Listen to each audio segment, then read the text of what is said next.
哦，我们现在是在这里。哦，这是我们现在的位置。对，四海一家。对，旁边的中正图书馆。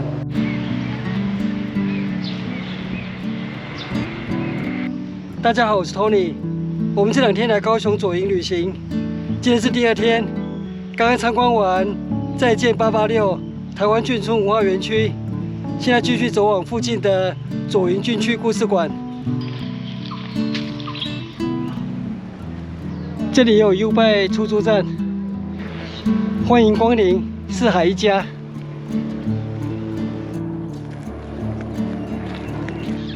中正图书馆。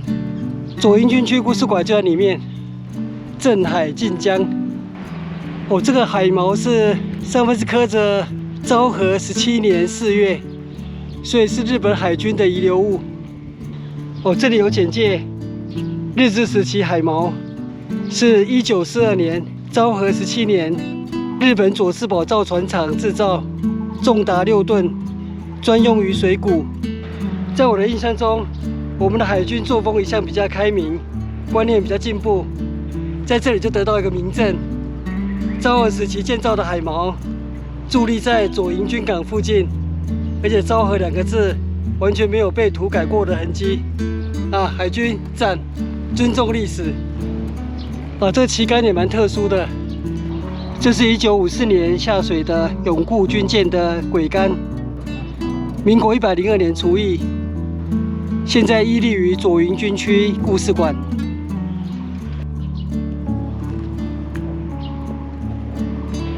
这是凯迪拉克阅兵车，民国92年除役。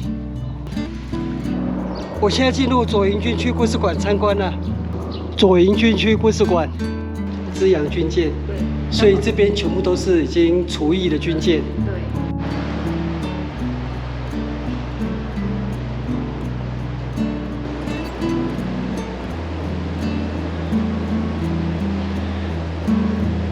这是资阳军舰，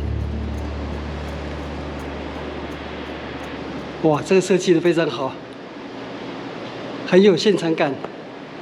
从这边介绍过来，这边是水密门哈，就是开船的时候要把它关起来。哦，这是水密门。然后这边是车钟，就是前进后退，车钟指示器。然后那是磁罗经。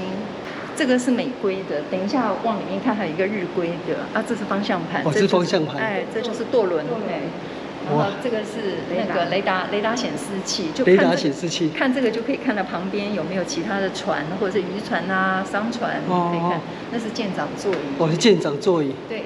所以看出去就是左营军港。是。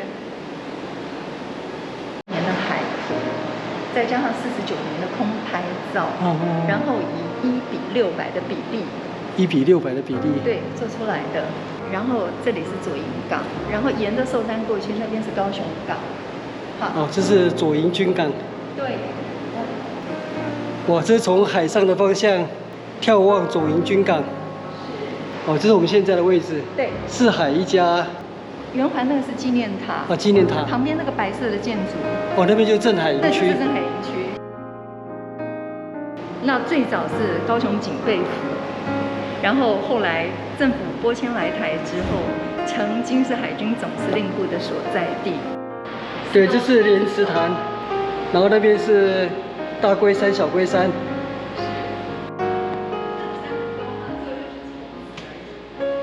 然后这有点像时光。早期左营。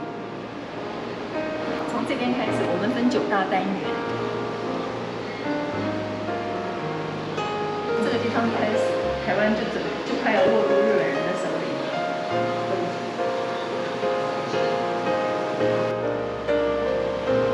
收集这个资料不容易，这是日本人对新建左营军港的时候的一些照片。哦，这是1937年9月筹建左营军港。2年8月，他先在寿山顶成立了高雄要塞司令部，然后就统筹全部的这些防务工作。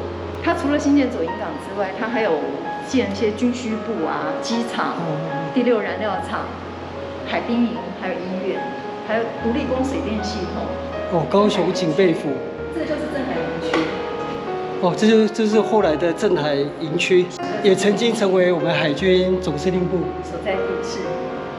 哦，日治时代的高雄警备府。哦，第一次听到这个名称呢。鼻子头正阳队，哇，昨天下午我在西门遗址那边看到正阳队。这里有照片，这就是那个正阳队的队员。哦，这是正阳队的队员。正阳队，海军的正阳队，你知道是怎么回事吗？哈，空军就是神风特工队，对，海军的自杀舰队就是正阳队，对，所以这是正阳艇。这正阳艇上面哈绑着的就是神风特工队飞机上面的快速引擎跟炸药。这是在寿山北面的山洞，日本人称为格纳壕。对，就是那个正阳艇，平常备编好就是藏在这里。哦，就藏在这里，等美军的舰队出现的时候就冲出去，对，做自杀攻击。是。不过当时因为美军最后跳过台湾，直接攻打琉球。正阳队并没有发挥他们原有的功能，反而是遗留了很多正阳艇，由中华民国海军接收。哦，海军第6燃料厂是在楠梓区的后进。对。所以后来就变中油的吗？对。这是丹阳军舰的船中，日本海军的雪峰号。雪峰号是日本的驱逐舰。民国50年除役的时候，日本政府还希望我们能够归还给他们作为纪念。经过大大小小至少16次战争，居然毫发无伤，所以日本人又给他取了一个名字叫不死鸟。不死鸟。对，我们只还给他2样，一个是他的海锚。哦，海锚。跟他的舵轮。跟舵轮，这是丹阳舰上的瓷器罗针仪，用来辨别方向的。啊，是我们海军保存了非常多的历史文物。哦，楼上还有。对，烽火岁月。烽火岁月。是被炸过的。哦，这个是。对，它主要炸的就是码头、机场。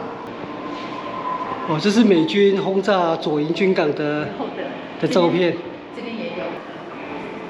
哦，这是国共内战时期我们的海军舰艇。对。哦，那这些船目前已经全部都除役。哦，这些全部除役了。全部都除役了。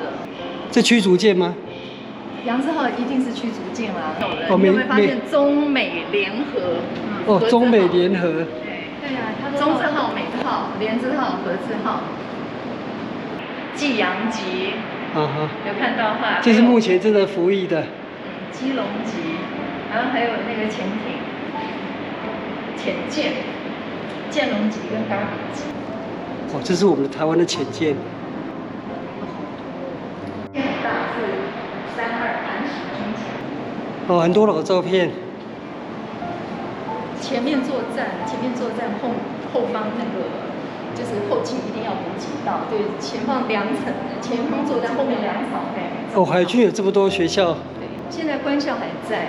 还有海军官校还在。陆战队学校在。海军陆战队学校还在。啊，军事官学校现在改名叫海军技术学校。哦。哎，然后这个机械学校变理工学院在北部了。哦，中正理工学院。哦，校园生活。纪念创办人，所以海军子弟学校改名叫永清国小。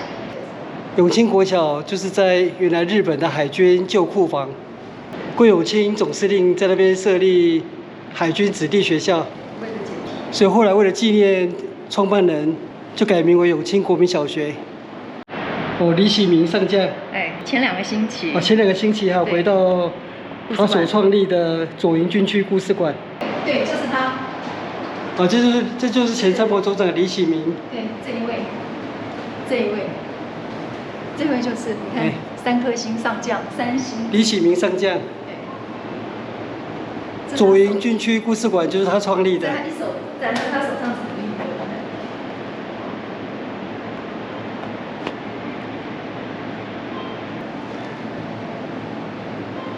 挥。哦，真的不容易。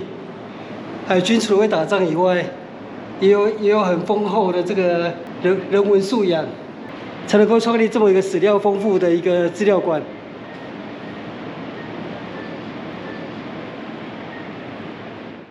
哦，这是左营军中广播电台。39年在左营眷村，在明德新村成立。哦，民国39年在明德新村成立的。77年改名叫汉声广播电台。哦，所以汉声广播电台的前身是左营军中广播电台。哦，眷村美食。哇，这没见过哎，这是户籍名牌。是，就是你要找谁，你到管理站来问，我们就给你找，你要找谁是几号。所以这个是眷村路口的管理站。对，主力舰的模型。这是我们目前主力舰的模型。1861基隆级，这就是拉法叶。拉法叶级舰，然后这个是济阳级。济阳级，飞弹巡防舰。中字号。中字号。对。综合级战车登陆舰。是。这潜舰国造。要做8条。有8艘潜舰。第1艘的话，今年9月就会下水。先下水。左营军区先烈将士。都是历年来的海战，从民国39年到54年的海战牺牲，包括定海战役、海南岛保卫战，对，越南群岛战役好多战役，大陈岛转进战、金门六楼湾战役、东营海战、南澳战役、乌丘战役、47年823嘛，金门外海战役，823的次日。金门外海战役，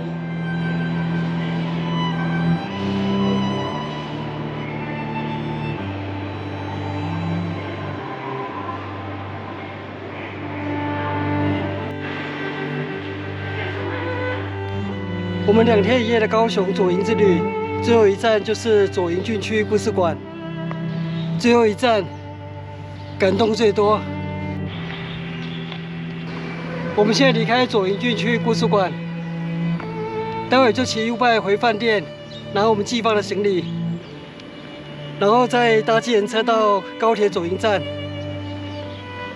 搭高铁回台北。我们2天1夜的高雄左营之旅就到这边结束，谢谢收看，我们下次见，拜拜。